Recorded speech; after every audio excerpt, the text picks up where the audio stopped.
Kalenda était un village paisible, niché au pied d'une montagne. Les champs verts s'étendaient à perte de vue et les habitants vivaient en harmonie avec la terre.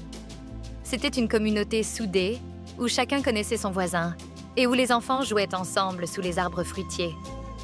Mais un jour, sans avertissement, une catastrophe frappa. Les pluies étaient arrivées plus tôt cette année-là et elles étaient bien plus violentes que d'habitude. Pendant des jours, il plut sans relâche, les rivières gonflant jusqu'à déborder de leurs berges. Puis, une nuit, l'inondation emporta tout sur son passage. Les maisons en terre cuite furent balayées, les champs inondés et les récoltes détruites. Les villageois se retrouvèrent sans toit, sans nourriture et sans espoir. Le lendemain, le silence régnait sur Kalenda. Les eaux s'étaient retirées, mais elles laissaient derrière elles une terre dévastée. Les villageois se tenaient là, immobiles, incapables de comprendre l'ampleur du désastre.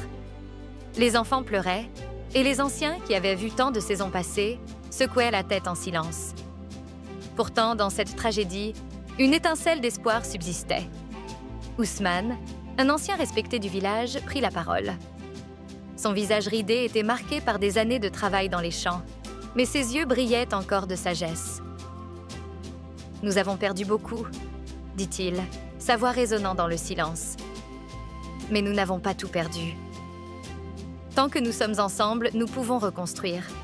Ce village a survécu à des tempêtes et à des sécheresses. Cette inondation n'est qu'une autre épreuve. » Ces paroles semblèrent réveiller quelque chose dans le cœur des villageois. Ils se mirent à l'œuvre. Ce fut d'abord timide. Quelques hommes ramassant des pierres pour rebâtir une maison, des femmes préparant un repas avec les maigres provisions restantes. Mais bientôt, toute la communauté se mobilisa. Les jeunes hommes s'organisèrent pour déblayer les débris et les femmes, soutenues par les enfants, se mirent à replanter les champs inondés. La terre, bien que meurtrie, n'avait pas perdu sa fertilité.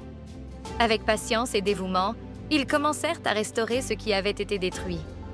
Chaque famille s'occupa d'abord de ses proches, mais très vite, ils se rendirent compte que pour aller plus vite, ils devaient s'unir.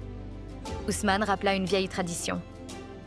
Quand le vent abat un arbre, ses racines nourrissent la terre pour que d'autres poussent. Cela devint leur mantra.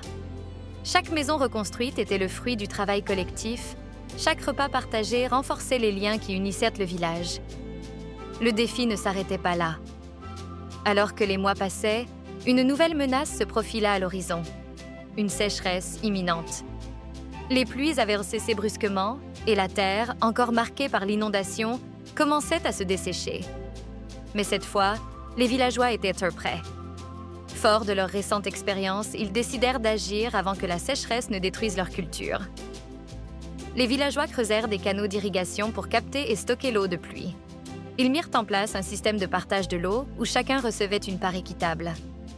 Ceux qui possédaient encore des réserves de nourriture les distribuèrent aux familles qui en avaient besoin.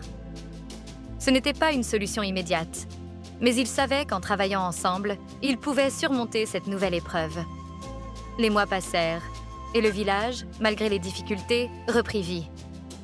Les champs commencèrent à fleurir de nouveau, et les maisons, bien que modestes, étaient reconstruites. Kalenda n'était plus tout à fait le même village qu'avant la catastrophe. Il était devenu plus fort, plus résilient et plus solidaire. Ousmane, debout au milieu de la place du village, regarda autour de lui avec satisfaction.